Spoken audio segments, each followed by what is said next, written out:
Rogue Radio. Now available on Mixcloud at mixcloud.com/Rogue Country. Keep it rogue. Hey guys, what's going on? This is Mike West and you're listening to Into the Van. I hope you've had a fun couple of weeks since the last episode and really enjoyed Austin Sterling's episode. Please go check his music out.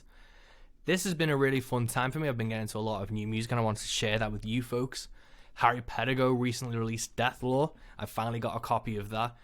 I fucked up and bought a load of CDs, not realizing I didn't have a fucking CD player, but I realized my Xbox did, so I managed to play them all through my Xbox. So I listened to Death Law by Harry Pedigo, and it's fucking brilliant. It's like John Carpenter meets Ralph Stanley, and it's just a really atmospheric, brilliant record. So go check out Death Law. That's on Road Rat Records. Charlie Marie, who I had on the podcast recently, she was kind enough to send me out her new album, Ramble On. That's coming out in May, and that is a fucking phenomenal record. That is a really just great country record that I've had such fun listening to. So make sure you listen out for that in May. She's released a couple of singles since then. Go check them out. And one of the bands that I found recently, which is just fun, is this band called Silo. And they're like a metalcore country band. And it's got the breakdowns, the double bass, but it's got banjo and it's more country-esque and country-themed in terms of lyrics and vocal delivery. And they're just a really interesting, fun band. So if you're a fan of like country and, you know, also Bury Tomorrow, or, you know, even if you want to go as kind of lightweight as Five Finger Death Punch, go check out Silo. They're a really fun band. I've been listening to them a ton. And the new album, Glitter and Gold, came out in February. My friends... Tom has started a Proper Mental podcast, which is a really good podcast about mental health and having open and honest conversations. So go check out Tom's podcast, Proper Mental Podcast. That's with his mate Chris. And both of them are really interesting people because, you know, they're yoga instructors, they're physical trainers, they're physical therapists, and they have a mindset of it's not just about treating the body, it's about treating the mind and also using their own personal experiences. So that's a really interesting podcast. They're only 2 episodes deep at the time of recording this, so go check out the Proper Mental Podcast. Of course, today we are brought to you by The Next Life, my debut record. I'm super fucking proud of this thing. I've talked about it every time. We're nearly a year into this podcast, and I've talked about it every episode because that's how proud I am of it, and I really hope you dig it. I'm going to drop in a teaser for you now.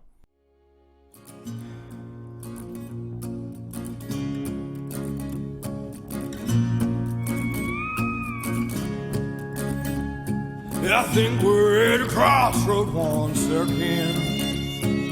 Wish it was with someone other than my best friends. My head is telling me I have to go. My heart is wishing that it ain't so. So you go left, I'll go right, and I'll catch you in the next life. You go left, I'll go right, and I'll catch you in the next life.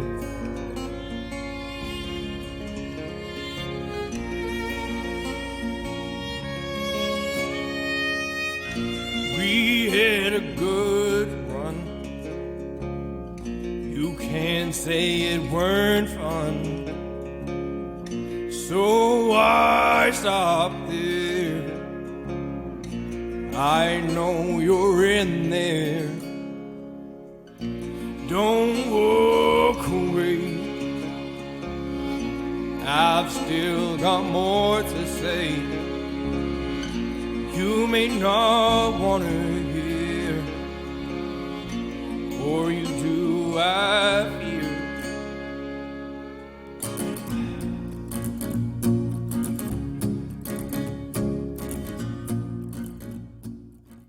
And you can head over to mike333west.com to get your own copy. We've got vinyl, CD, and digital. And yeah, support The Next Life. Go listen to it. I hope you're enjoying Into the Van. I really appreciate you all listening to it. If you are enjoying it, please recommend it to a friend. You know, this only goes so far without word of mouth. Word of mouth is the key to sharing what you love. And I could do a Facebook ad, I could pay for marketing and stuff, but none of it is ever as effective as someone you respect telling you to go listen to something. So I really hope, you'll go listen to what I've just recommended, and you'll also recommend Into the Van to a friend. without further ado, this is a podcast with Eli Gardner. Eli is another phenomenal musician from Minnesota. I don't know what's happening over there, but they've got a kick-ass scene, and it was a great chance to talk to another, member of that community and playing that music. And he's just released Fire in the Medicine, which is a brilliant album. We get into how, it's a 50-minute record. It's not a small chunk of change. This is something you have to devote your time to, and it's well worth devoting your time to. And yeah, this is a really interesting conversation. I don't want to keep you too long, so let's get into it. This is Into the Van with Mike West and Eli Gardner.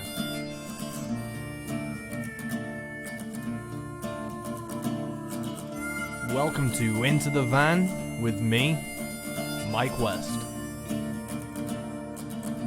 Cool. And we're rolling. But you were just saying about this is the biggest album you've done. It's like 50 minutes long. When I was listening to it, I was like, this is a chunk of a record. This is a big, substantial thing. Was that your goal going into it? You worried about the length of all of the Fire in the Medicine?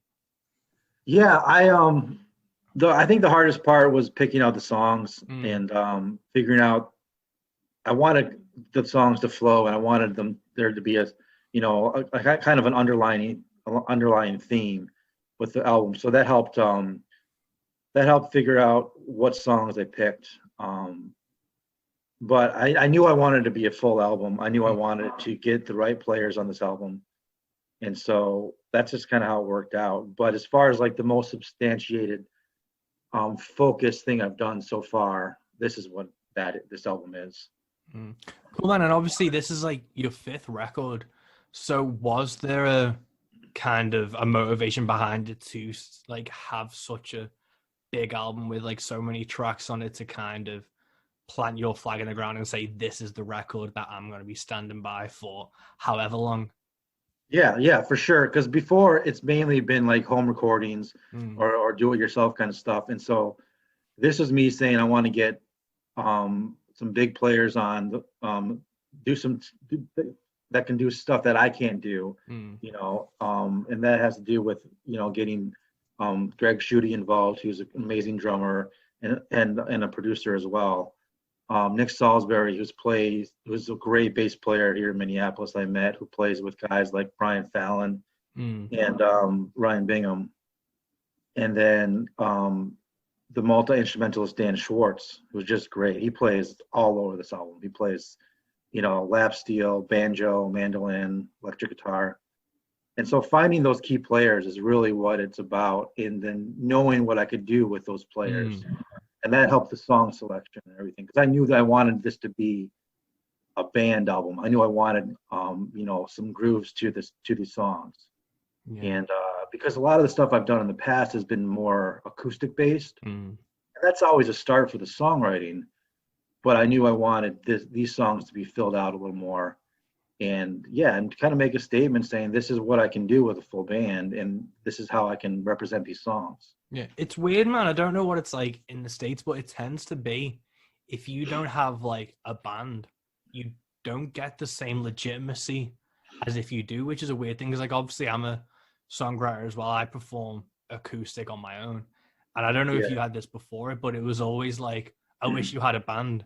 And it's like, I wish I could fucking afford to pay for a band, And it's like I always feel like I don't get on certain festival slots or certain bills for things because they want a full band experience, not realizing that, as a singer-songwriter, like if you stripped this album down to its bare bones, it'd still be a phenomenal show. You'd still get the full effect of them songs.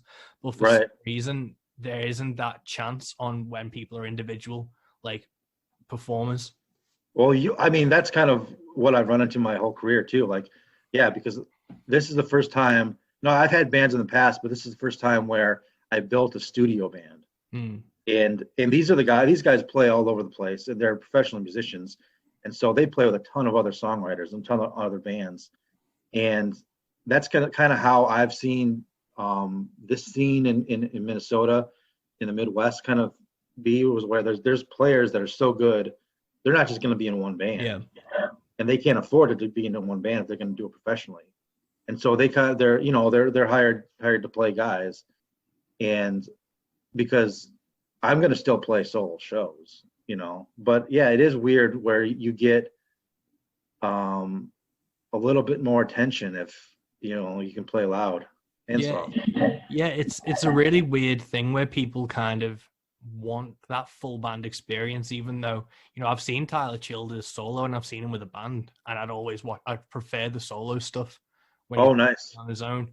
And I always kind of like try and get people, it's like, yeah, you want a band, but you want the songs in like a way that the artist is most comfortable with, and most songs written by songwriters are, acoustic driven just on their own. So it's like you can have it both ways, but to prefer one over the other is a really weird treatment. But with the players and stuff, obviously you've done your solo albums in the past. What was the thought process or the selection process for finding these folks? Did you have these names in mind when you started recording or before you recorded? Yeah, it was a real organic thing. I moved to Minnesota about 2.5 years ago, and I started going to the Songwriter Showcase in St. Paul, Minnesota, at this little bar called Plums. And it's not like a typical open mic. They really value original music, and within that they have a house band minus a drummer.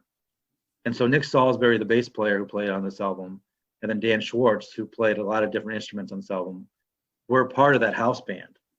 And so you would go up, and the fun of it is you go up, you play 3 songs, and you'd be like, hey, here's some new songs I wrote. Let's see how it sounds with these guys. And they're good enough players where they jump on them, and fill it out. And so it kind of came organically, finding these guys through that process. And I was just impressed every Sunday I would go there and play with these guys and be like blown away by how these songs I'd written the week before were sounding.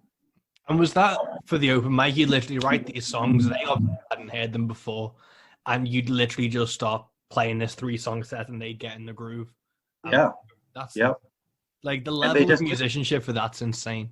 Yeah, and the main thing is just the understanding of the songwriting. Like some players, they can play, they can, riff all over your song, but the immediate understanding of what a song needs is what impressed me. You know what I mean? They're playing to complement the songwriting, the song, rather than just playing, over it. Cool, man. And what was like the process behind like you writing these tracks? Like how long had these songs been fermenting and stuff before you were gonna solidly like, this is going on the album and this is getting recorded? I would say it was overall it was about a 2-year process. From living in Virginia to moving to Minnesota, I wrote some of these songs in Virginia, and they molded and just kind of stayed with me. I don't know about you, but like when I write songs, for some reason, some of them just stick out, and you end up playing them more out at shows and stuff. And so these were the ones that I was playing more. And then also I wrote some new ones when I moved to Minnesota that made it on the album as well. Cool, man. And what was the reason behind the move? Because I know, like, it seems that Minnesota's got this really, because obviously I've spoke to Luke Hendrickson, the Plot Hounds, and Tate McLean and stuff are all Minnesota-based. What was the reason behind the move up there? Oh, I'm a photojournalist, so I got a new job. Oh, cool. Basically, yeah. And it just worked out. Like I always liked the Minnesota music scene and not really knowing much about it, just kind of looking from afar. But it's been great. There's tons of players here, and it's been a good move, because I was able to make this album off of that move. Cool. And with like the Minnesotan scene and stuff, what did you you saw it from afar? What was the first kind of like interaction with it where you noticed that this was a growing thing? Because in the UK, we're trying to get this, roots country scene off the ground, and it's like we are looking at places like Minnesota, and you see the stuff in Kentucky of these like groups of artists like working away. What kind of got your attention first? Well, I first kind of learned or thought about the Minnesota scene way back when I was in college, and I started listening to a songwriter called Mason Jennings. And his stuff was really stripped down, but I loved his songwriting. And he got his start in Minnesota, in Minneapolis. And his first album he recorded, I think it was like a bedroom recording, but he played all the parts on the album. And I was just really impressed by that. And that's where I first thought about like Minneapolis as a music scene. And then, the obvious stuff like First Avenue and Prince and got things like that, you know. But it was just kind of an organic thing. It wasn't necessarily like I have to move to Minneapolis to be in the scene. It was just something that happened where I moved here. I was like, well, I want to find, you know, like-minded musicians. So I started going to these open mics and songwriter showcases, and I was just blown away by the talent that was just showing up. Cool, man. And who like jumps out in your mind as like at the forefront of this? Or like who are people you're fans of listening to from the scene? Yeah, right now, Nick Hensley is a good friend of mine, and he's a great songwriter who's been around in this area for a long time. He runs the songwriter showcase in St. Paul, where I first met these guys that are on the album. There's a drummer, Greg Schutte, that I produced the album with, is a big player in the music scene. He plays from anything from jazz to country. He tours with Ryan Bingham when tours are going on. As far as songwriter goes, there's a lot of guys. One of my favorites lately is Vlad Messing. He just put out an album this past summer, and he's a great folk blues musician. Cool, man. And like, who have been your influences? Obviously, before you started recording, when you first started picking up a guitar, who were the people you kind of gravitated towards as influences and inspirations? Yeah, when I first started playing music, I grew up like on Jim Croce. I remember my dad had the Bruce Springsteen Born on the USA album. That was big. And then just listening to the radio. I remember growing up and listening to like the Golden Oldies and Simon and Garfunkel. And then when I got a little older and started learning more about songwriting, Bob Dylan, Neil Young is a big one. Just kind of his aesthetic and his mindset as far as like the first impulse is the best impulse. Don't, trust yourself, screw everyone else, do what you want to do. You know what I mean? I relate to that a lot. Yeah, that's like a really important thing to have as like a musician, is that kind of conviction to things, because you reference stuff like in Bought and Sold Off the Record, you kind of like reference some political stuff. Is that, especially with kind of country and root scene, is that a hard line to walk in terms of wanting to voice your opinion while, not necessarily wanting to piss half the fucking population off and stuff? It seems to be quite divided. Is it something that you have a conviction towards and want to kind of portray your views through it, or is it something you try and stay out of in terms of, having a hard line of like, this is what I believe for this?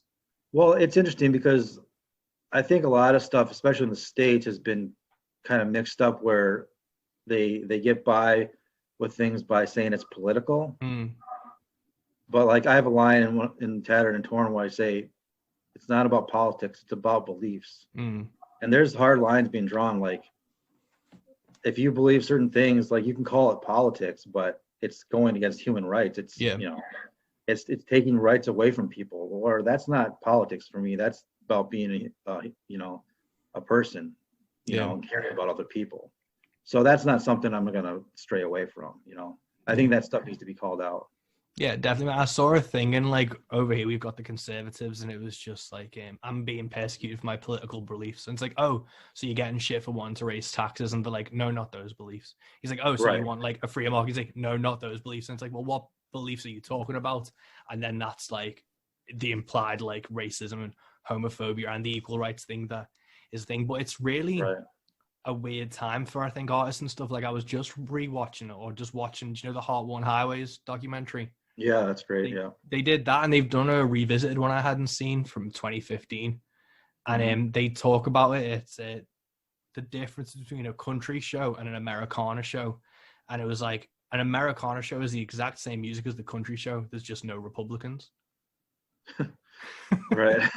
And it was a really weird thing to see that this kind of stance where it is these political ideologies are like rampant in a music scene. And it's just a really interesting thing to look from the outside, but also I kind of experience it in the UK where you start talking about things and people try and keep politics out of everything. But like you say, it's not politics, it's beliefs. And then when it's fringing on equal rights and stuff, that's where the biggest clashes seem to be. Right.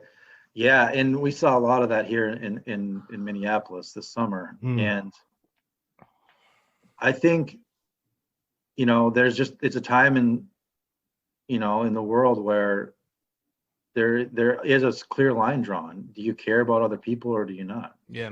And I think it can get mixed up and muddled, and people can be like, well, it's both sides, or whatever they want to say. But there's a clear line where it's like, well, you either care about someone or you don't, based on X, Y, and Z. So I think I don't know. I'm just type of person in songwriting too. I'm not gonna like sugarcoat it, and I'm gonna kind of just lay it out there. And I'm not worried about fans right now. Yeah. Like, I don't have many fans right now anyway. Like, it's just, and I think as an independent musician, you have that freedom, where you're not trying to appease anyone. You can do what you want. I think it is a real luxury when you're at this level that we are, where it's like you don't have to think you need to pander to people. Like, I can imagine Garth Brooks' team when he was singing the national anthem. Like, the flack they were getting, all the debates they probably had were huge compared to, like, if you start off just saying, this is how I'm going to act, you can, like, carry on. But it seems that people, like, get muddied up in trying to act a certain way to appeal to people that they don't actually give a shit about. It's a really weird thing, especially at this level. Yeah, it's called PR, I guess. But but like, I don't understand that either. And maybe that's a luxury we have, as independent musicians. But having to, especially this kind of songwriter, being a songwriter and having that value system, it doesn't make sense to me to pretend. Like, there's nothing pretend about it. Yeah. Like, and I don't even know how you go about that, where it's like, I'm going to pretend and, try to imagine what my so-called fans want out of me. It's just ass backwards to me, It just doesn't make sense. Yeah, it's weird, man. And like, having that conviction, even like my mate sent me a text today being like, have you read the reviews of this pizza place that we like down here by his? And he sent me the just he like the app reviews, and anything less than like a 4-star, the pizza place was basically telling people to go fuck themselves. And it was like 4 stars, arrived late, and they were like, never come here again then.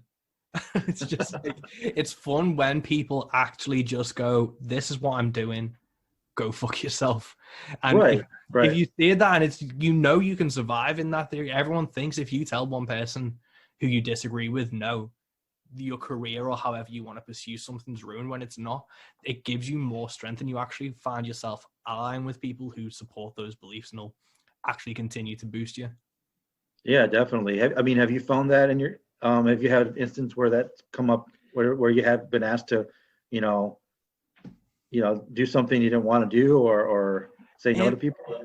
I've done stuff that I didn't want to do in terms of shows. I've stopped. Well, obviously COVID put a stop to every gig, but before that I was starting to just start saying no to shows that I knew were going to be shit. And it was one of those things where it was like, we want you to play a chain pub, we want you to do X amount of time, where you're like background noise. And it's just like, I know I'm background noise to that, and it's like, the pay might be good, but it's not worth it, because I'm not like, it's weird to say, but I'm not an entertainer.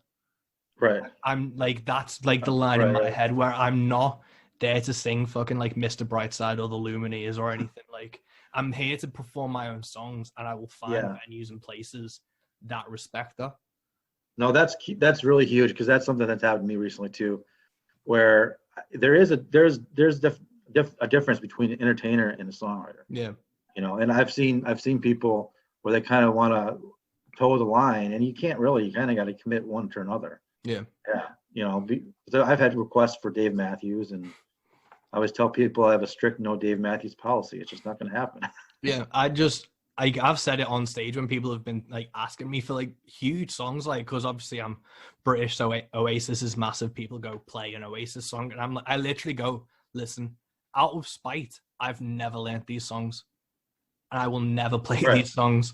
So stop asking. And it can be awkward, and obviously, I come off as a dickhead at some points, because it's just like, I'm not doing that. But I've drawn that line in the sand where I'm not an entertainer.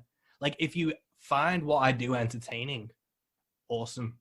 but Right. I'm not there to be like a background party band for some pub, basically. And that's kind of, I've done that. There's certain things where it's just like, I won't work with certain organizations or promoters Okay. just because I don't see the value in what they're doing.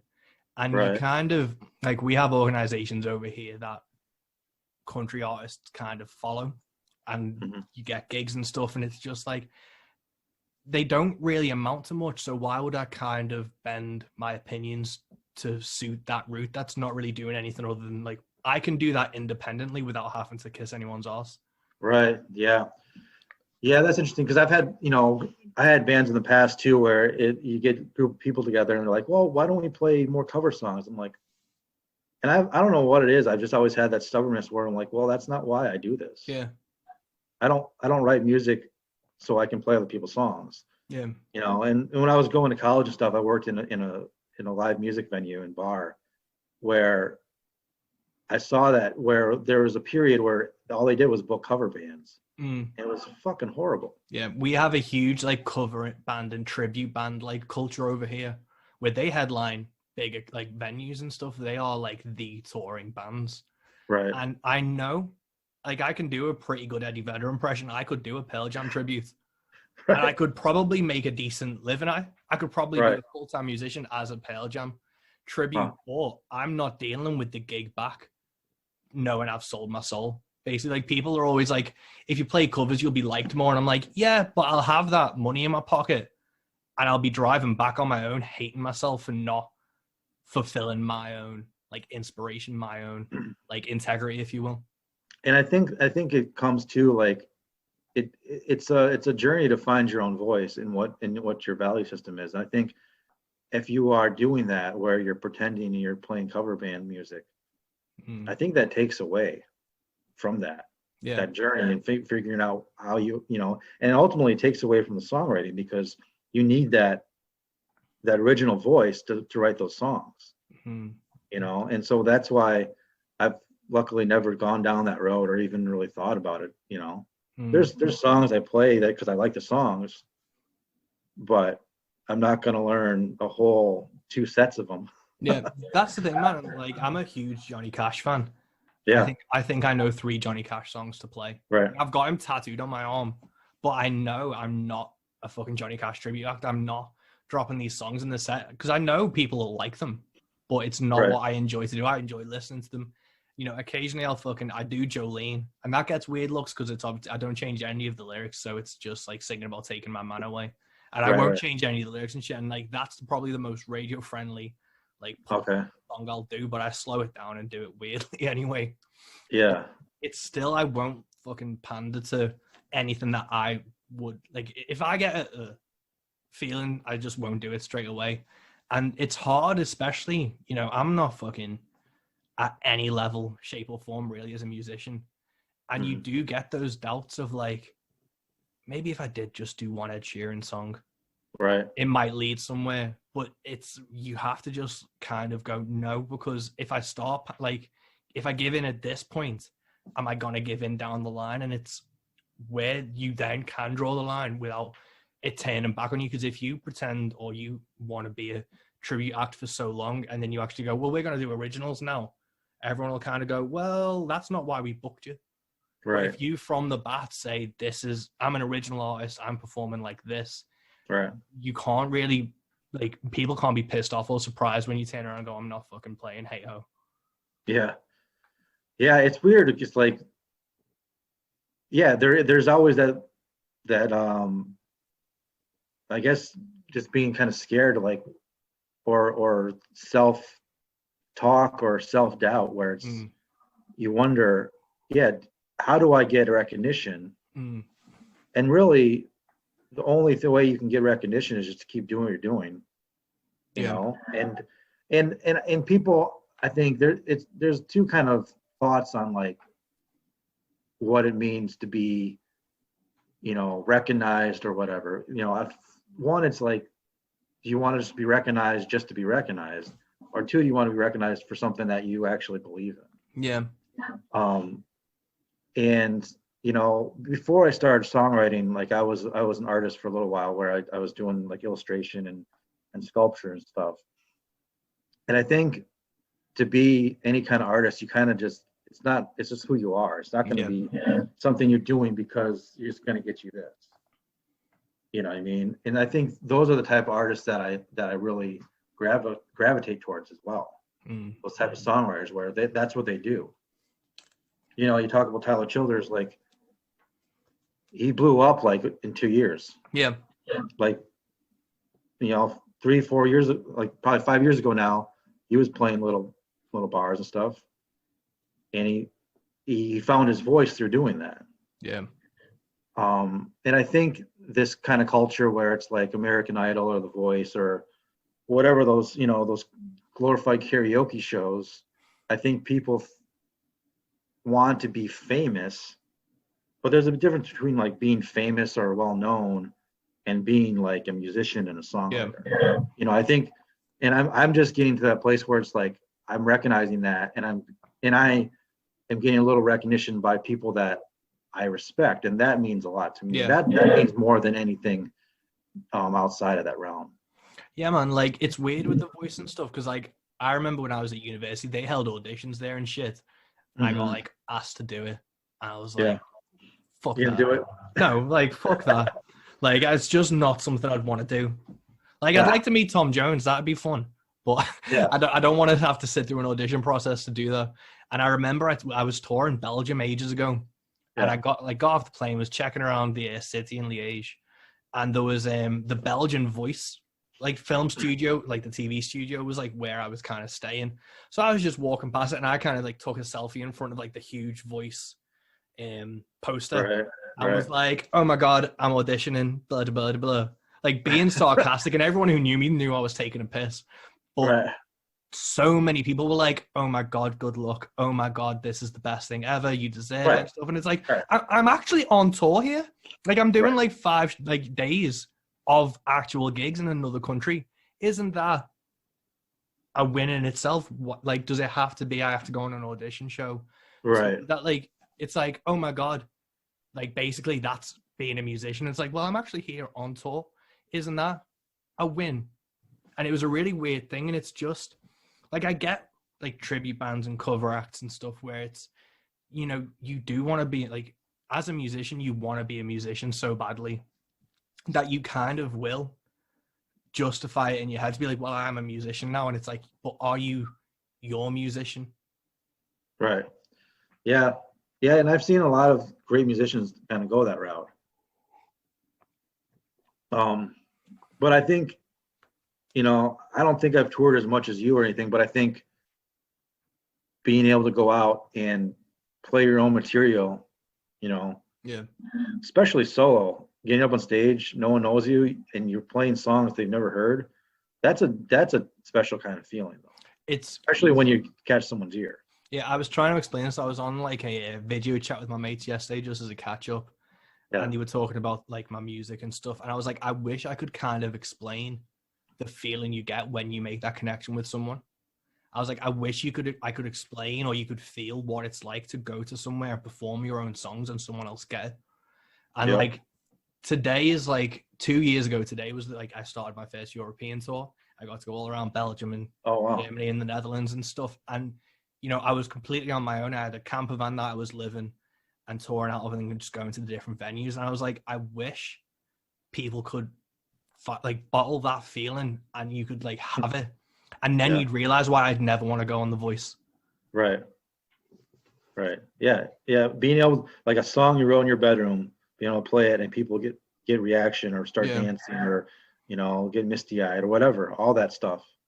Yeah, you can't. That's a true, like, that's a really genuine reaction when, especially because like if you think about it, like the cover song request or whatever, that's not really a genuine reaction. That's just like, oh, I know this song. Yeah. It's not even, oh, I love this song. It's, oh, I know this song. You know what I mean? That's just like, it's like turning the radio on. It's not even, but if they hear a song they never heard and you're getting that immediate reaction, that immediate, you know, whatever it is, that's a really cool feeling. Yeah, it's something that like I think a lot of people kind of take for granted, and I don't know if it's like as I've read more and things. Like I was reading an article the other week about how there's some show on Netflix that's kind of designed for ambient watching. I was like, what the fuck's ambient watching? And it's like, oh, basically they have this thing on the TV, so it's something to watch, but for the most part they're on their phone. So it's just on in the background and it's ambient watching. So you can What? and kind of get the plot and know what's happening and then stare at your phone for another 40 minutes and look back up and you've not really lost yourself. You haven't missed anything. Right. That ambient watching has been like kind of used, or that's been taken from then ambient listening where it's just background music. And that's the issue, I think, with music is a lot of stuff, especially like what music is someone trying to tell you a story, someone trying to connect with you, and someone's taken that pure, honest thing and gone, this is the background to you doing the dishes, or this is the background to you working. And it's like, well, shouldn't you actually pay attention to that? And that's what I enjoy about your record, is it is a long, deep, like huge sounding record that you can't just put on in the background. It's like, this is a 50-minute record. You need to sit down for 50 minutes and fucking listen to this. Yeah, and that was the interesting thing about it is like I had conversations about length of songs and figuring out kind of the order too, right? Like the first me and Greg Schutte talked about that a lot, where it's like, how do we want to begin this album? Because the album starts with like a 5.5 minute song, Boat at Sea, and has a long outro, and it's to me, it's almost like a gut feeling, like an intuitive thing where it's like, you listen to the songs enough in the mixing process where you kind of just know how they fit. But my approach to songwriting isn't like, oh, it's 3 minutes, it's time to end the song. That again is just like where you play the song and it kind of figures out how it needs to be. Yeah. And how long it needs to be and where it ends. Because my approach to songwriting is pretty like, the songs I like the best, the songs I play the most seem to come the quickest. Where it's like, it's not a ton of editing. I sit down and I write them, within an hour or two, or like half a day, right? Sometimes I'll come back where I can't get something. I'll come back and finish it. But usually it's a very quick process. And then they kind of edit themselves when you're playing them. As you're playing them, certain things will either take out or you add a bar here or there. And for the most part, the songs in the album were pretty solid as far as structure when we first went to the studio. And did you get to like road test them and gig them like a fair bit before you went into the studio? Solo. That's it. Not with the band. The first time I played with these guys was our first day in the studio. How long were you in the studio for to record this? So we did 2 straight days for all the rhythm stuff. And then like probably 3 months of overdubs, just fitting in when we could. So I did pretty much all the vocals overdubbed.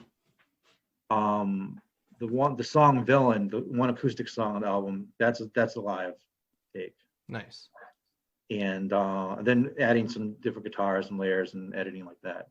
But it was just the initial rhythm section, drums, bass, everything was 2 solid days. Cool. And like I always think with songwriting and stuff, I was thinking this the other day because I've only written 2 songs this year so far, which I'm not putting mega pressure on. One was about Mothman, just like a weird crypto like song that I just like thought of, and then the second one was like a pub song that I kind of enjoyed. But I was thinking about these, and it's kind of going back to what you were saying, where it's like, if you start serving yourself instead of the song, that's when you start getting into trouble, where you start thinking this needs to be three minutes long. I'm like, no, it needs to be how long the song is. So if that song is only a minute long, that's how long that song is. If that song's 5 minutes long, that's what it needs to be. You can't kind of force it to be something, or kind of like, well, I want to show off this chord progression that I'm really good at. It's like, does it actually save the song though, or is it saving your own ego? Right. And sometimes it's just like, I want to do a long outro on a song, or I want this to be epic. You know what I mean? It was a fun process going in the studio with these guys, and and just trying stuff out, and Mm. you know, doing stuff I wouldn't normally do because I can't play it solo. Mm. You know, with the song "Tattered and Torn" having a lot of feedback and stuff in the start, and Mm. it being really rhythmic and everything. Yeah, and the key part about that, I think, is finding the players that you trust, and you know they can take it out of your hands, but still understand what the song is. Yeah. And that was a really fun process where it's like I trust what you guys can do. Let's try some stuff, and it was all about, you know, serving the song and figuring out what sounds the best. And yeah, I'm pretty happy with how it came out. It's weird because doing an album is just a whirlwind, and then you kind of make a decision on mixes and masters, and then you just let it alone. Yeah. And then being able to come back to it and listen to it, I think that's when you really appreciate, you know, something that you know. Yeah, man. Like mine's like 6 months old now, and I've not listened to it all the way through again since I've like mixed and mastered it. I'm gonna go back to it at some point soon and like listen through to it. I like, from everything I've heard of snippets and things when I've been sharing stuff, it's like I'm really fucking proud of this record, but I've not sat down to listen to it all the way through yet, just because I wanted that space from being so involved with all the mixes and the masters and things. One of the things I was going to ask, obviously you talk about trusting your band members and stuff, did you give them any direction about the song, or was it kind of like, this is the feeling that I'm trying to convey, and then going at it? Yeah, there wasn't a lot of direction, because like what we did in those first 2 days where we had everyone in the studio was we tracked the rhythm parts. If we get a take we liked, then we'd bring in we'd have Dan Schwartz do a couple takes right after that and do some instrumental stuff, just so he was in the zone of the song. And that was really key, because then we had parts we could take and edit out of that. And it was still, you know, he was still in the mood for the song. There wasn't a ton of direction. I mean, these guys were very intuitive with you know, a couple of drum parts where it's like maybe, you know, I had an idea in my head, but it was a really quick thing. It was a different thing though, you know, being able to put together a band for a full album, and then we've only played together once after that. It was this summer. It was like a porch show, you know, kind of did an impromptu like album release show on someone's porch outside. But yeah, I can't wait to be able to play with these guys in a actual venue. Cool, man. Well, because you released this album in September last year. Yeah. Did you think about like sitting on the album until maybe COVID had died down, or there was a better time where you could like just release it and then go out and tour it, or were you just like, this needs to go out now? Because I know a lot of artists are kind of they don't want to fall into stagnation, but they've got nothing to really promote, so they're wondering how they can kind of conduct themselves on social media and promote themselves if they don't have like music to promote. Did you have like an issue like releasing it during the pandemic? I mean, it was really touch and go. We finished the overdubs, I remember, the week before everything first got locked down in March, I believe. And my plan was to release the album like mid-summer. And how the overdubs went and everyone's schedules and stuff, it kind of just got pushed back. And I was fine with that. You know, I didn't have any, you know, solid release date where I had to get it out there. And so September was a later release date than I had initially thought. And I didn't really want to push it back any further than that. You know, I had done some singles release. I think I did 2 single releases for the album. And I just wanted to get it out there. I mean, it was done. I didn't see any point to hanging on to it and kind of hoping things were changing, you know, because the way by that time you could see it was going to be a long time till anything went back to normal, and probably still will be.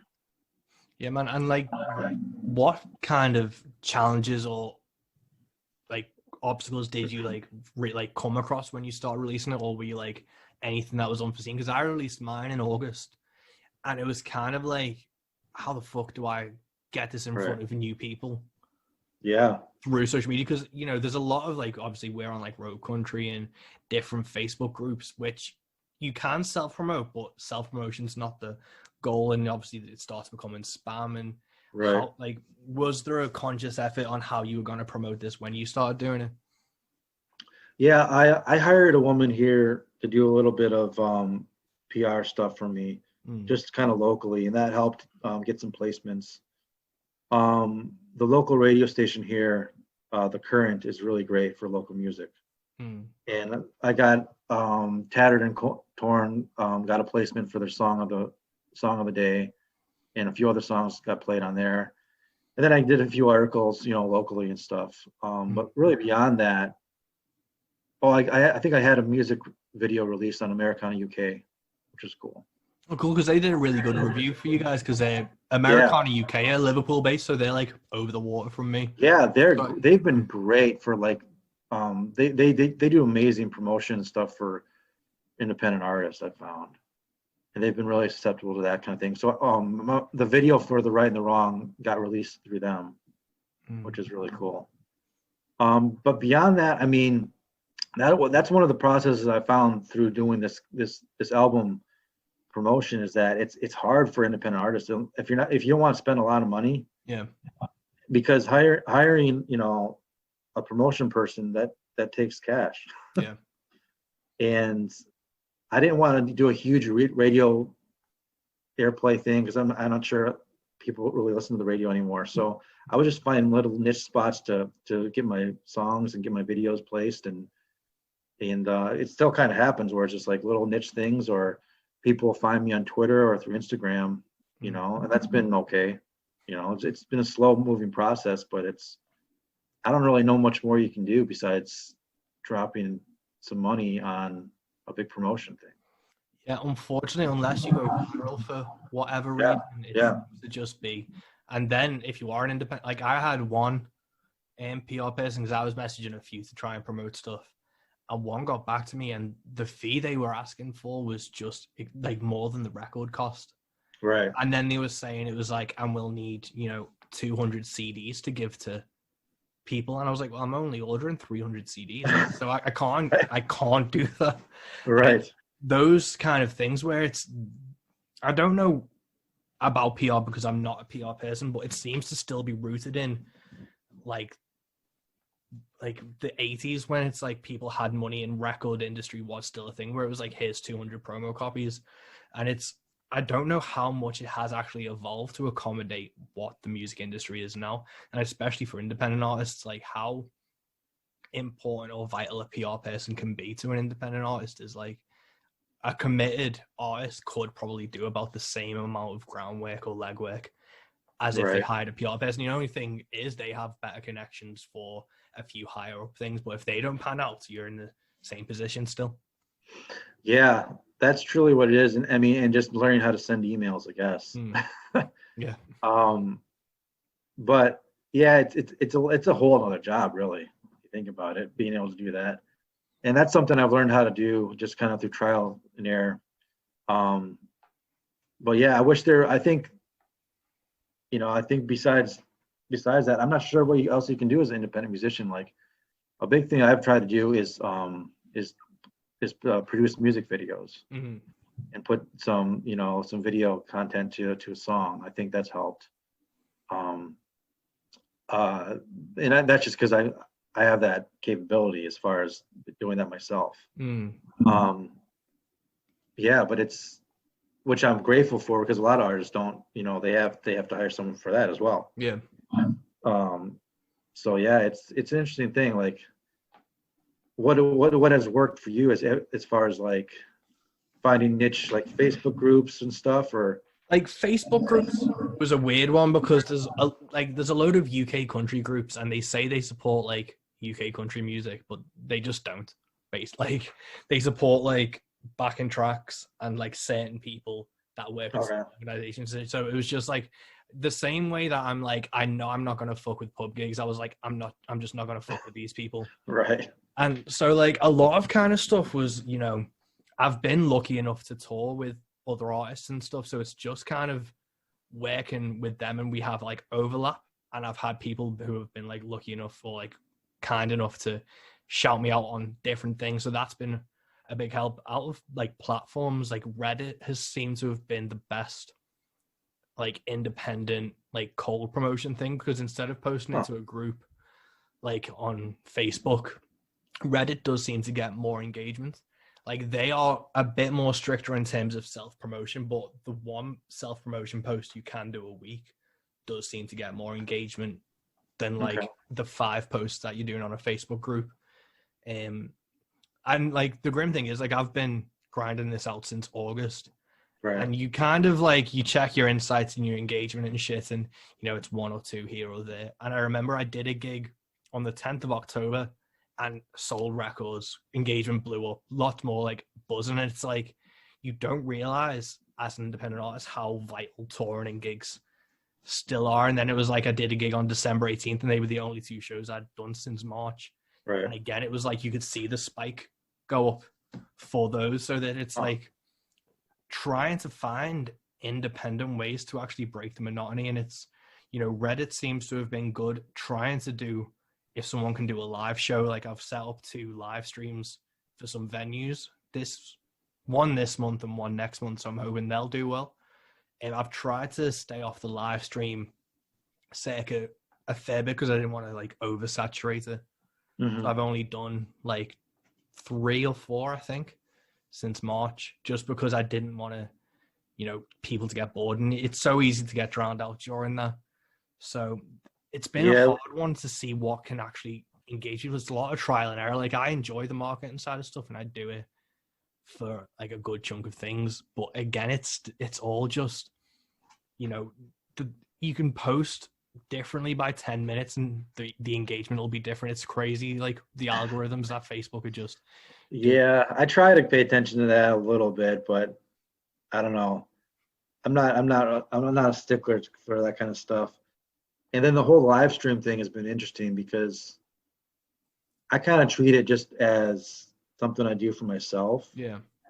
You know, to boost my mood or whatever. But I found it's been fun because I've had some interaction on doing live streams, but also I've learned how to kind of talk about my songs more and be comfortable with that, about introducing songs or talking about a backstory or, and then also I've found I've been playing more older songs or songs that I forgot about, you know, because I'll just sit down for an hour, you know, 15, 20 minutes and kind of go through an old notebook and just play stuff, you know, so that's been fun. And I've kind of so it's not like I treat it like a show necessarily. I treat it like, oh, let's look through some old songs and see what happens. So. Yeah, that's like, I think, the interesting way to treat it, because I think if you are expecting it to be a show and get the same thing out of it that you would a show, then you're going to be disappointed because it's, you know, the comments are delayed, everything's got a lag to it. So you need to try and find a way. And I think those behind the scene things and like the deep dives are really the interesting thing. And I'm kind of wondering where you can go outside of Facebook, because Twitch is one of those things that seems to be doing well in terms of music streaming, and that has a core audience that can be supported and it can be monetized easier than Facebook.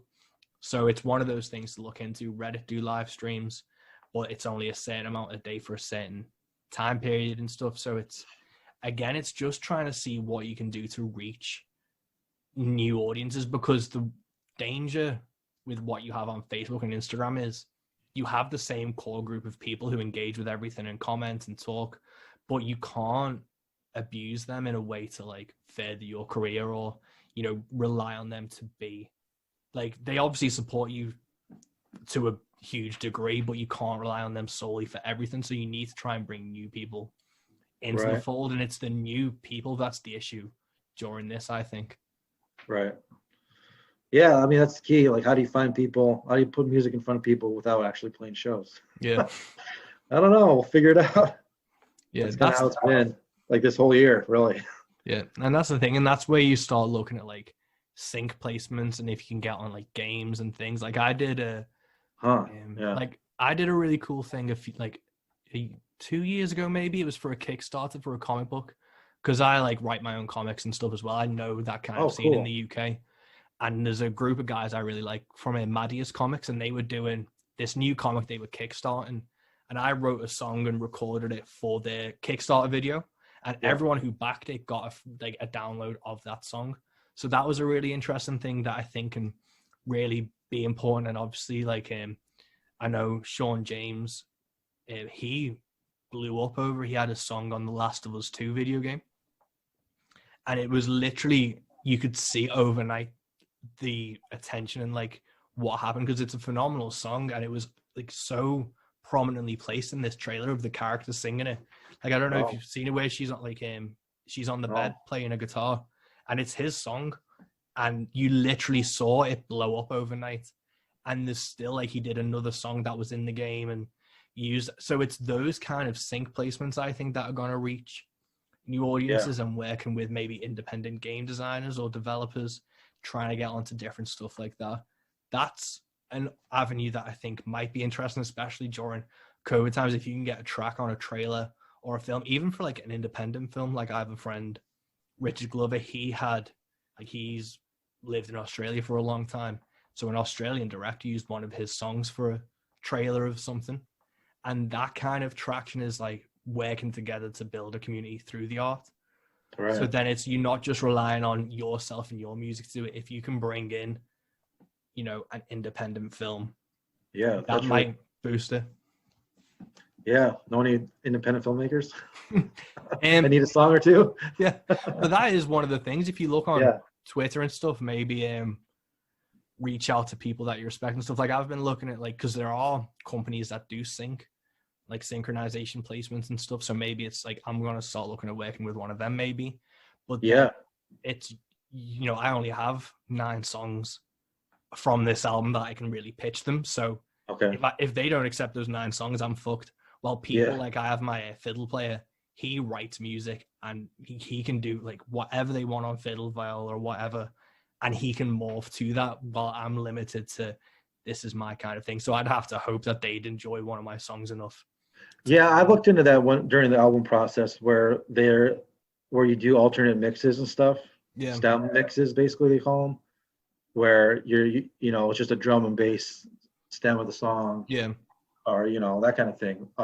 Where sync companies like to have those options. I mean, that hasn't come up for me yet, you know, and I wasn't going to invest the money without having a sync placement, you know, or interest at least. So yeah, I think that's definitely an avenue I think independent people can look at, because I know, I've found bands like I really enjoyed this TV show Ragnarok on Netflix, which is Danish, I think. Okay. And I found like one of the episodes ended with this fucking killer song, and I was like, holy shit, what's this? And I became a fan that way. And I've found a lot of bands, like, even if you think of like Oh Brother Where Art Thou, like that soundtrack was life changing. So you think about those type of things. Like, I remember I was in the cinema, and the 3 Billboards Outside Ebbing, Missouri trailer came on, and Call to War was playing over it, and I was like, holy shit, that's awesome. Yeah. And it's one of those things where, like, if you get it right and you're lucky enough to get on one of those things, it can be a game changer. Yeah, I mean, that's how John Moreland blew up. Yeah. You know, he got a song on Sons of Anarchy. Yeah, and like the White Buffalo, like Sons of Anarchy basically launched like so many like kind of like country and roots artists for a while. Yeah, yeah. What's the new show? Yellowstone. Yeah, they have a lot of those songs too. Yeah, I mean, that's the dream, right? That'd be really cool. Who knows? That's the thing, is like you hope you get those breaks, but also you're like, well, this is kind of my mindset right now. Is this is kind of what I do. Yeah. And like, I'm working on a whole new set of songs right now for the next album. Like, that's kind of how I work, where it's like it comes in waves, where I have a little time off, and then I'll have like a month where I'm really motivated to write songs, and I get a few down here and there. And so I think my next album is going to be all about like murder ballads and nice blood in the snow kind of thing. That's kind of what I'm feeling. Cool, man. And has that been kind of after the Fire and the Medicine, you wanted to kind of switch it up and do that thing, or is that just kind of like the songs and like the feeling that you've gravitated towards lately? Yeah, just a batch of songs that have kind of come out. I wrote some, some of them when all this stuff first happened, and some recently. But it's probably going to be more acoustic based. Mm. I'm not sure how that's going to come about or when it's going to come about, but yeah, it's I don't know. I don't know. I don't really have. It's just kind of something that happens, like where you have an idea, or the song sprout that idea, or there's just a feeling, through the songs. Yeah, it's just, I don't even know where it comes from, but you just kind of follow down the road, Yeah, man. Like that's the interesting thing about songs, and then it's, would this fit into what I want a record to be? Right. Like, well, if it's not going to fit onto that record, what do I do with this? Should I do an EP? Because I've got like a cigar box guitar that I play songs on, and I've got cool. A good selection of them, but I'm like, that doesn't fit on a record that I'll bring out. So I'm like, so should I bring it out on an EP and do just like, that's this, and kind of keep it separate? And, I have that fucking Mothman song that I know is not going to go on a record, but I really enjoy doing it. So it's like, that should be probably a single, but then it's, I'm an independent musician, so I can't just keep throwing money at all these weird little projects. So it's, yeah. How do you kind of think about that, where it's like, because I'm almost thinking, do I need to do a full album, or do I just want to start releasing songs? Yeah. And then once you get enough, you can make it an album. Mm. Have you ever thought about doing that, or just maybe I'll just release singles and see what happens? I've been thinking, because obviously the other month that Spotify CEO came out and said that the traditional album's dead. Oh, fuck that guy. Exactly, but he said that, and I was like, I get that to a point. So I was kind of thinking what my process for maybe the next record and how I release music going forward is. I will release a full album as I always want to, because that's how I'll always want to listen to music and how I want to release it. So I'll do the full album, but that will be exclusively on Bandcamp, because Bandcamp support me in a way that no other streaming service does. And then if Spotify want constant songs and constant content instead of songs, well, if this album is 9 tracks long, I will give you a track a month. And that that should ideally work with their algorithms, where if it's like, if you're a fan of my music, you can go to Bandcamp, you will get the full album right now. If you only want to stream it and give me 2p, cool, you will get 1 song every 3 months. And then I'm thinking that's how I'm going to approach streaming services, is more as a promo tool instead of an actual stream or a platform to promote my music. So because Spotify, it's hugely dependent on if you get playlisted, and it's the same thing with like Apple Music, where it's like you need to be releasing songs to get picked up by their algorithms to actually get prominently placed. So I'm like, okay, then fuck you guys, I will release a song consistently for like 9 months and see if that works. But if you want to support me, here's the full album on this website. Yeah, I like that approach. That's a really smart approach, I think. Because you almost have to tailor your strategy to where you're putting stuff nowadays. Definitely. And like a lot of people do put stock in Spotify. I use Spotify. I'm a fan of it in terms of discovering music and ease of access to listen to it. But I do buy a load of shit off Bandcamp. That's where I mainly get my music. And it's also, I think I've made like 20 quid from Spotify in the last 4 years. I've made like a lot more. Like one record on Bandcamp covers how much Spotify has paid me. Right. So it's like, why would I focus my efforts on like trying to get people to listen to me on Spotify, when it's like, if you actually support me, go listen to it on Bandcamp and actually help me. So that's kind of like, I'm using streaming as just promotional, as marketing tools, not a source of, income or a source of, this is where my music is. It's like, if you want to check it out, that's kind of where it is, but this is where the full thing is. Yeah. No, that's a really cool idea. Maybe I'll try that too. Yeah. It's just how you can kind of approach it, especially as an independent artist. Like, I've seen people get traction from a Spotify placement of, getting lucky and getting a track on something. So it's like, if you release, 2 or 3 singles, but then drop a full album, if you drop that full album in singles, Like people can still listen to the whole thing on Spotify, but it just increases your chances of working in their parameters.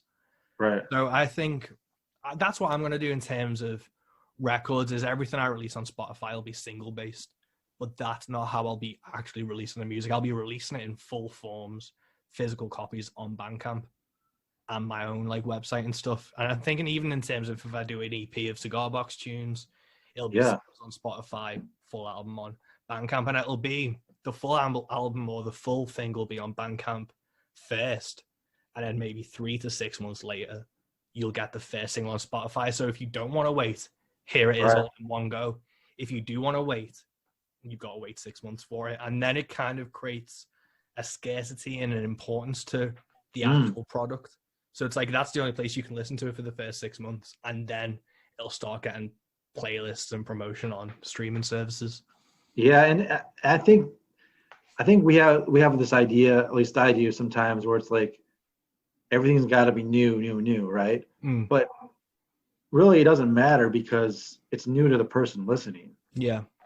Right. And so the idea of when you release something, because especially with the PR stuff I dealt with around this album, is that's key, is getting it. Albums have, brand new album or soon to be released album or unreleased video or all this stuff, right? And that's good for like publications and websites, but the average consumer doesn't really care. Yeah, it's just new to them. Yeah, man. I reached out to an American one. Like I released it in August, and then it was kind of like I think November. I was like, I need to just give it another boost. I need to get some more eyes on it. So I reached out to an American PR company, and they were like, "It's too old." I was like, "It's 4 months old," but it's like in terms of like the PR company, and I'm like, "But if you covered it now, it's new to them." So I'm like, "Can I?" Like, I should have just been like, "I'll just lie about the release dates because no one in America knows I've fucking done it." So it's like, it's really weird. Like you said, it's new to the person, so why can't it still be featured? And then you see it's like Dylan's got a 50th like reissue of something, and it's like that's not fucking new. Yeah, that's what they do. Do I just need to I'm just gonna send it out to PR and be like, this is a reissue of my album that came out in August 2020, and then I'll get coverage. You could. I mean, that's kind of why I've been doing more music videos, because I just released one this past week for the song Before the War. Just because I want to keep that interest, and I'll probably end up doing videos for the whole album eventually. I think there's 5 out right now. Cool, man. Because I think that's a whole different thing of like being able to put a visual to a song. And there's a lot of different trains of thought about that. Some people will just want to call it a visualizer and have lyrics, or just like a picture, so you can listen to the song. I kind of take different approach where it's more, I think it should be, the video should add to the song but not take away. And so there's that kind of line you want to balance, where how do I make this interesting to people and also enhance the song so they'll listen. Have you done much video work for your music? I did one video for when it was released. I did like a single, because I only released one single. I should have probably done more. I wish I'd have thought about like the Bandcamp thing and the Spotify thing last year, but it's because I released this record, I was like, okay, I'm going to release it from like this now. But I did one video for that, and I only got to do that video because the guy who filmed it and edited it owed me a favor because he accidentally cut my set short at a festival. Like it was meant to be on at like set times. And he got the times wrong, so he cut my set short by like 20 minutes. So I literally played for like 10, 15 minutes, and I was meant to do like a full 40-minute set, and it got cut short, and he only and then he came to the side and was like, you need to go. I was like, for fuck's sake. But you can't like be like, no, you're wrong while I'm like in front of people. So I like wrapped my set up and shit, and then it was like, you cut me off like half an hour early, and he was like, fuck. And he felt like he owed me one, so he did like the whole video for me. And it's kind of like, I don't have the budget to really do other videos. I've been hit up by a new film company who want to get started, and because they want to get started, they want to do one of my videos for free. So I'm doing that. I I enjoy editing my own shit. Like I've got Sony Vegas and I do my own YouTube videos and stuff, but I use my phone and take like 3 or 4 different shots at different angles and then edit all together under one Oh, okay, yeah. thing. So I do stuff like that and I enjoy doing things like that, but I don't have the equipment to go out and record stuff. I do want to do a video for every single track. It's just what the concept will be and how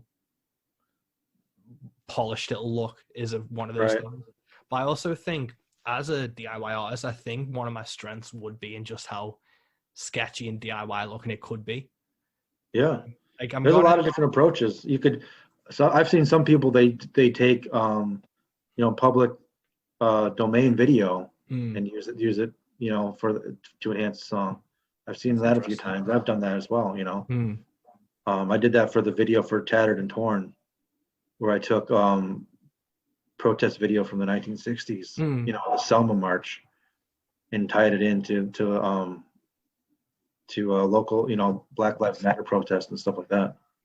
That's interesting. I think that's definitely a regard. Not thought about like public domain stuff, but that's an interesting thing. I think I'll try and do some concepts and stuff of what I want to do, because I've even got stuff where it's like I have a song called What If, and it's just kind of about like waking up in the morning. So I'm like, I could literally just perform that in bed and kind of edit in shit in and out. So it doesn't have to be high tech. I always want it to be the best it can be for that period of time. I don't care if it doesn't look great down the line, but if that's the best I can do in the moment, then I'm happy with it. Yeah, and you can just take a concept and kind of run with it.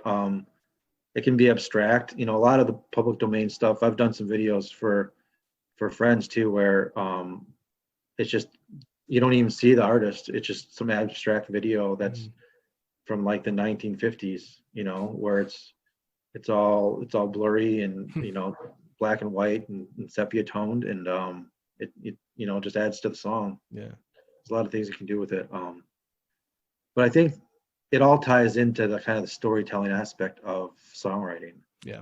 And how do you enhance that? Because nowadays people, I still listen to albums, but to get them to click on something, it helps to have a video associated. And, no matter really what it is, it helps a lot, I found. So I think that helps to get my music in front of people sometimes. And I've even done stuff where there's a song called Eaten Alive on the new album, and it's about dealing with addiction. My brother Lucas was an addict for a long time, and he's been clean now for a while, and he actually has a job where he's an addiction counselor, and so he deals with people like that and helps them out. And so I had this concept for that song where I wanted it to be really powerful, happy kind of thing, showing people that have come through addiction and are now in recovery. And so in that music video, I asked people to submit pictures of themselves and their loved ones. And so part of that video is showing all these different peoples and walks of life that have dealt with addiction and are now in recovery, and and kind of just getting it's outside of myself and showing how this song is about other people, and how this one thing that is a very very hard thing for people to go through as an individual is universal as well. Yeah, man, I think that's a really important thing to do with what music is, because it needs to be like the best music is universal and personal at the same time. And when you can kind of show those type of things with a community, it really creates like a powerful message. So that's a really not only a cool concept, but an important concept to have. Yeah, and I think video can help with that a lot, and really take it outside of just something you're hearing to something you're seeing, and connect in that way. And so I was really happy with how that turned out, and that people related to that song like that. So I think thinking outside the box and like where is the emotional connection? Yeah. That can be key, where it's beyond algorithms, it's beyond clicks and, trying to gain fans and stuff. It's like getting to the core of like, this is why I do what I do, and this is why I enjoy it, and this is, what drives it. Yeah, man, definitely. It's such a hard line to walk between like self-promotion and like self-servants, where it's like, this is what I love to do, this is what I have to do. But it's a symbiosis of, I kind of rely on other people to keep me funding this, because I can do this forever out like in my room, but it's not gonna pay a bill, and it's not gonna get me touring, and it's not gonna get me in front of people, it's not gonna pay for a record. So it's where you kind of are able to reach people and engage without becoming, like a corporate whore basically, or like selling out to a point where you lose that connection and integrity that people first like got involved with you in. Yeah, man, that's the key, right? Yeah. And it's hit or miss, but I think the main thing is to commit to it, right? Yeah, it's been fun. I enjoy it, and the thing about making an album was just like, I want to do more now. I want to keep going. And that's the fun part of it, is that I really enjoy the album process and the recording process, and I've kind of really enjoyed all of it, and that's why I think why I do it. Why else would you do it? Yeah, if you aren't enjoying it, like I always, like people like, I can't be arsed with X, Y, or Z, and I'm like, then don't do it. But like if you enjoy it, it's even like the same thing I was talking to my mates last night about. They were talking about, obviously I was saying I was recording a podcast, and while I was on video calls with them, I was editing and stuff, and they were like, oh, it's good to see how motivated you are about it. And I'm like, this isn't a choice for me though. This isn't something I want to do. It's something I have to do, and I have to do it because I love it. Like it's not right me being like, oh, I have to go do this. It's like, I want to do this because I fucking love doing it. And it's the same thing with gigs, when it's like, I'd be working and I'd finish at like 4 and I'd drive to a gig, and then I'd drive back, and then I'd go to work, and people are like, oh, aren't you tired? And I'm like, yeah, I'm shattered. But it's not an option. It's not a choice to not do it. It's like, this is what I love doing.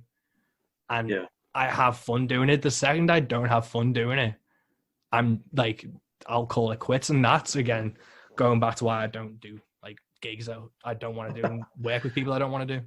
When did you start doing this podcast? This I started in March last year. March 24th was the first episode. Okay. And I'm glad I did it because I wanted to do a podcast anyway. I'm a huge fan of like the medium. Like I listen to a load of different stuff.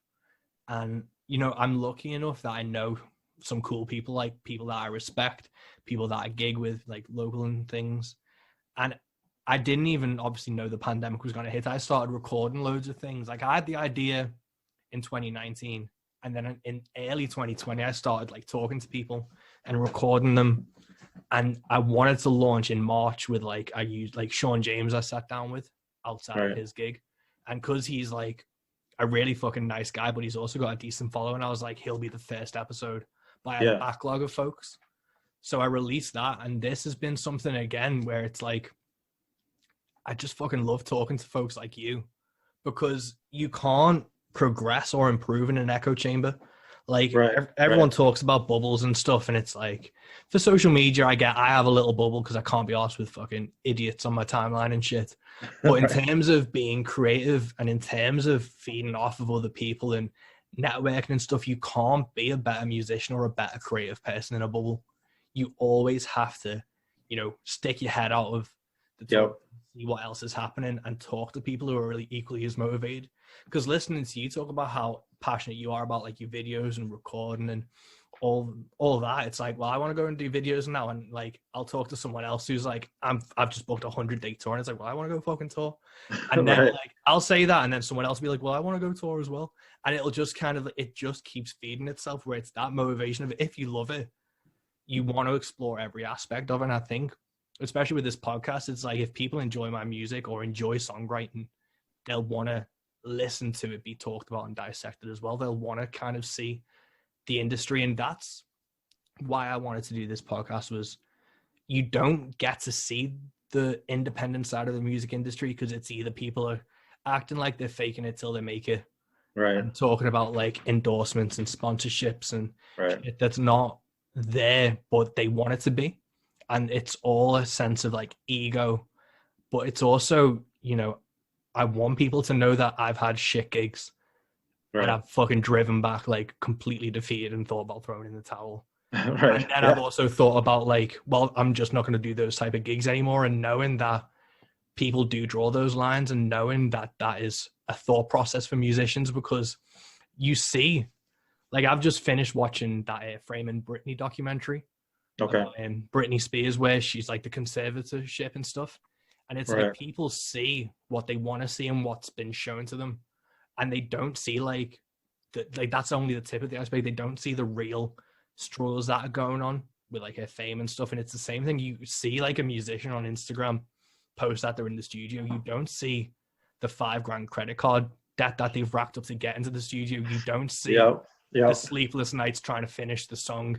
Like you don't even see, like if you have them on the personal profiles, you don't see them selling gear to try and make that record. You don't see them selling the guitars they've loved for 10 years to continue to fund this dream. And that's kind of what I wanted to show, is like people are working hard. It's not just an Instagram post and a 4-minute song. People are, you know, putting their lives behind this because they love doing it. It's like something they adore to do, but it's a struggle. And that's why I wanted to do this. And I'm so thankful that I got to do this during a pandemic, because I don't have touring. I don't have any real outlet to gig and stuff. So this has been a real saving grace to talk to folks like you who give a shit as well and are in the same boat, and not even commiserate, but just kind of strengthen each other's convictions and motivations of what can be done.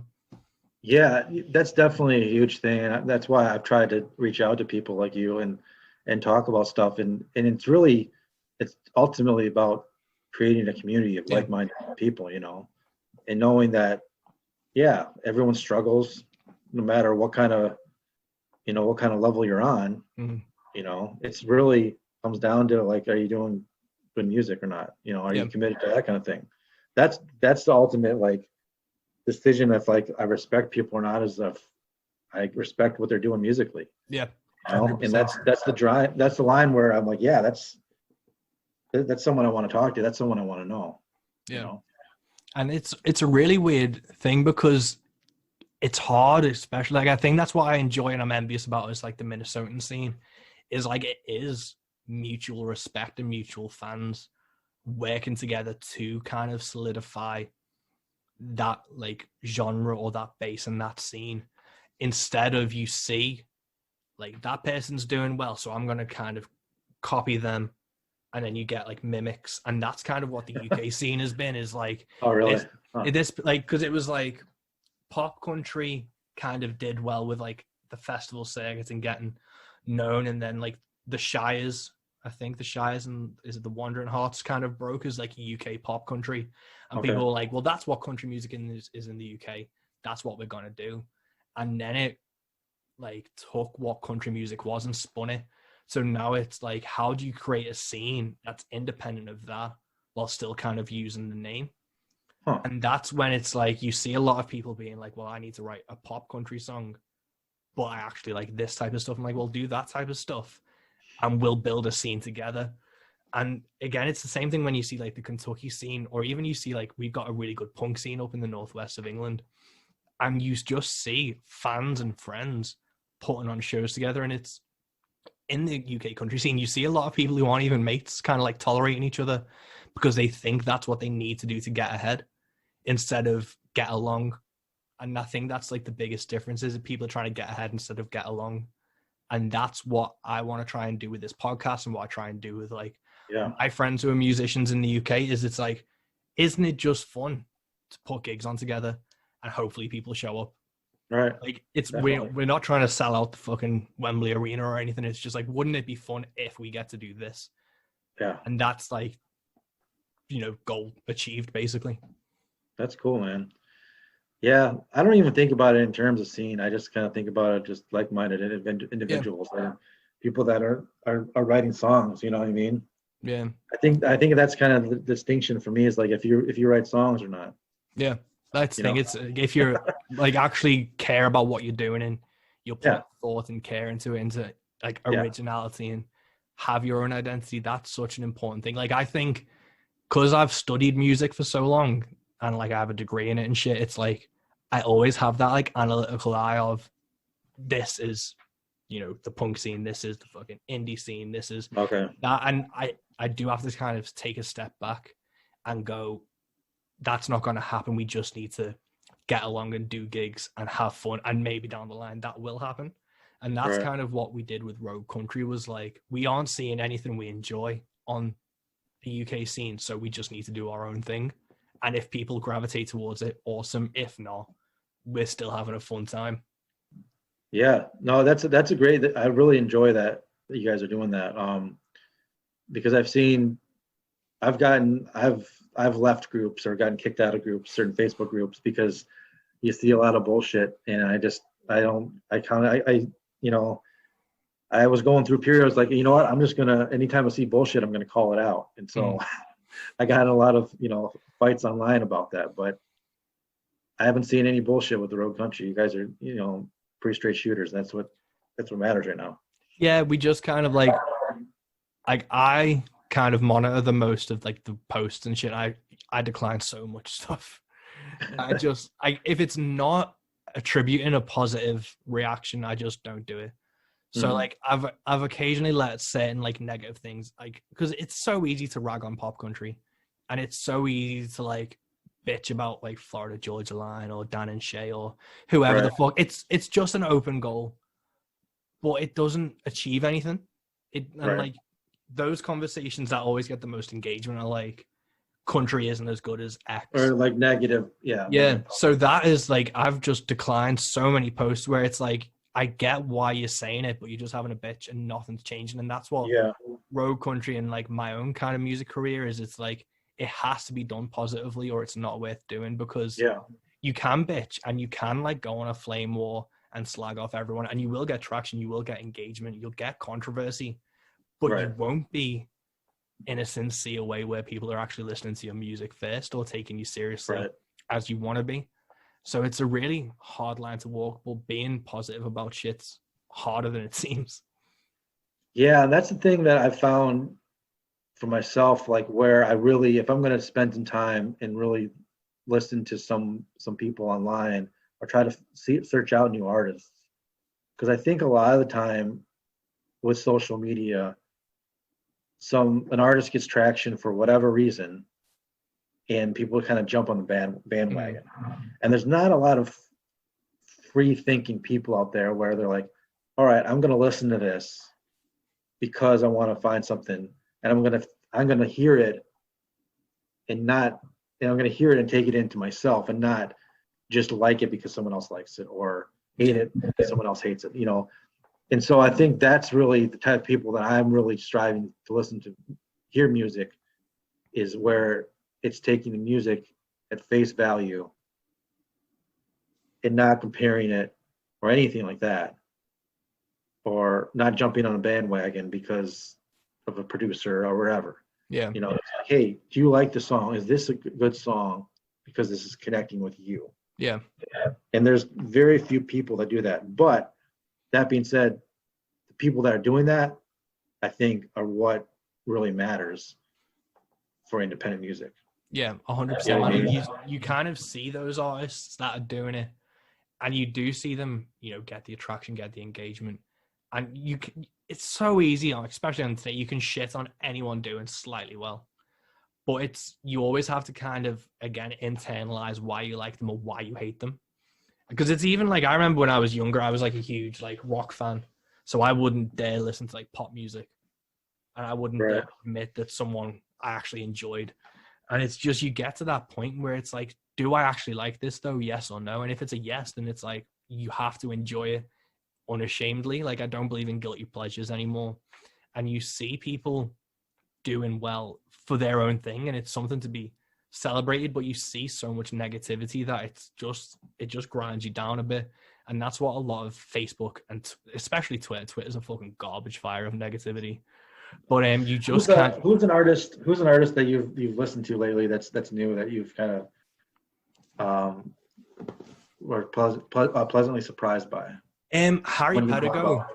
is a guy in Ohio, and I had him on my live stream that we did for like the 6-month anniversary last week. He's like an Ohioan. He's a really good fiddle player. He plays guitar, and he does like death metal folk country. Wow. And it's really interesting stuff, and I really enjoy his things. And then kind of like, and again, because I'm doing the road country stuff, I listen to every single thing we get sent. Some of it is just like, not for me, I'll pass it on. And then I'm trying to think who else I've really been enjoying lately. Like, I've started a playlist that I've been playing while I've been playing Tony Hawk's Pro Skater. So like, there's a lot of stuff like Charlie Marie, who I've had on the podcast. Her EP is great. And again, I'm always approaching music like optimistically. Like, I never want to hate listen to something. I never want to be like, this is gonna suck. I always go, this could be good, and then, you know, prove me right or wrong. Like the Honest Vultures, I think, I don't even know where they're based. They're American based, and then there's like the Dog Hand String Band in the UK. They're Leeds based, and again, like, one of the things is I really want to be optimistic and find like UK artists that I enjoy, because that means I get to gig with them at some point down the line. Right. But I'm trying to think of stuff, and then, you know, there's a load of stuff like Tribulation, or a Swedish death metal band I've really been enjoying. Their new album came out a few weeks ago. But yeah, it's just like, even fucking the Eurovision film that came out last year on Netflix with Will Ferrell in, that soundtrack was really fucking good, and it's like just Europop at its like cheesiest. But I really enjoyed that soundtrack, so I was listening to that loads. But it's just whatever I enjoy, because I like, yeah. But the road country stuff, I'm always pleasantly surprised by, like stuff like Alice himself brought out a Honky Tonk Haze record. That was really good. Okay. Luke Hendrickson with One Night at the Crystal Lounge, yourself with The Fire and the Medicine. That's the best thing about road country, is how many like independent small artists we found to listen to. Yeah, for sure. Yeah, I think one I just I think was featured was one of my favorites recently. It was Abe Partridge. Yeah, he's great. Holy cow! Like, I was like blown away by his songwriting. I was like, where is this guy coming from? Yeah. You know, and I love to go on deep dives when I hear a song I really like. I'll listen to everything of them, you know, and read about them, watch videos, I'll do all that kind of stuff. Yeah. And he's someone I was like, wow, this guy reminds me almost of Daniel Johnston or something like that, you know, where it's like just an all-encompassing kind of artistic person, where it's like they have this vision and they're just going for it. Yeah. No, it's a really interesting thing, and like, it is just important. Like, people kind of think, or I've read where a lot of people think like music is shit after they turn 25, and it's just everything is just nostalgia driven. But I think it is like a lot of people just enjoy being negative about stuff, and like the internet and social media just creates like a negative feedback loop of, this is my opinion, no one's going to change it, this is what I listen to. And it's important to like challenge that, and I think that's what like artists like yourself do. It's like, there's new stuff that's like really good being produced, you just need to take a chance on it. For sure. There's some people are slowly shifting to that, and I'm really happy about like how stuff's changing now. Yeah, I mean, if you don't think there's good music being made, you're not looking hard enough. Yeah. And especially like, there's always like the country music debate where it's like, there's been nothing good since like X. And it's even, I was like watching that Heart One Highways documentary, and it's like, what was that, like 76? And there's a guy in it saying Johnny Cash is done. Like, Johnny Cash's Blue is Wad, he's done. And it's like, that's the 70s. Right. Like, he still had like another fucking like 40 years to go after that. And it's like that, like the old versus the new is just a constant debate, and it's just, everything just slowly shifts. And it's again, and that's what like I try and keep out of, and what I try and keep road country out of, is like, if an argument has been going on for like a decade or longer, you clearly know that it's just part of like what it is, so there's no point engaging in it. So it's just like, you just have to be positive and push the positive things out there to prove those wrong, because you know it's wrong, because it's always been proven wrong since like fucking Johnny Cash's Blue is What in the 70s. It's like, well, you wait until you see his American recording, motherfucker. And it's just, you need to see what's going to happen, and it's just kind of to keep out of those debates and keep optimistically looking at what is actually happening instead of what you think is happening. Yeah. I don't even worry about that stuff. Doesn't do much good unless you want to kill some time, maybe. But Yeah, man. Yeah, it's cool stuff. I'm glad you're doing this and putting this out there, and I think that's really the key is just keep putting stuff out there, you know, and the like-minded individuals will come around, and there's enough stuff out there where, you know, people will hear it and hopefully like it, you know, or hate it, whatever they're actually going for. Yeah, exactly, man. Like Paul Stanley said, bad reviews built his house, so he doesn't give a shit. But you know, I've taken enough of your time now. What have you got kind of coming up in the immediate future? This is going to be released in like March. Okay. So what have you kind of got coming up to kind of not necessarily promote? Obviously, you've got The Fire and the Medicine, which is out now, and you've got videos and things that you're starting to record. Yeah, it's going to be more of that. Hopefully by then I'll have some more videos out. Kind of keep an eye out for that. And then I'm going to start working on the next album. I'm not sure what kind of form it's going to take or when that's going to happen, but I'm going to start doing some demos for that and probably release some couple new songs. Probably, and you know, more of a live recording kind of thing. You know, doing some demoing for that. But other than that, hopefully things will start opening up a little bit, and I'll maybe we'll play shows here coming up. We'll see. Cool. No rush with that, but yeah, just kind of keep hitting the pavement and putting the songs out there. Yeah, man, that's all you can do. But thanks so much for sitting down with me, man. I really appreciate this. And this this is great. Really fun chat, dude. But I'll let you go. All right, we appreciate it. Appreciate your time, Mike. Thanks so much, man. Boom, and there we go. That is episode 27 of Into the Van, Into the Bag. I'm going to keep saying that until I get bored of it. I can't believe we're up to 27 episodes, guys. That's so cool, and I can't really thank you enough for, you know, sticking with me for this long. This has been a really fun chat. I can't believe 27 people have agreed to do this with me. I can't believe, like, that many people have agreed to, you know, shoot the shit and talk about stuff that's possibly interesting, possibly, you know, something that people can get value from. And, yeah, it's all down to you guys for listening in as well. Otherwise, we'd just be talking into a void. So please head over to EliGardner.com and pick up The Fire and the Medicine now. Go support all the artists you love. Share this podcast, and I'll see you next time, guys. Peace.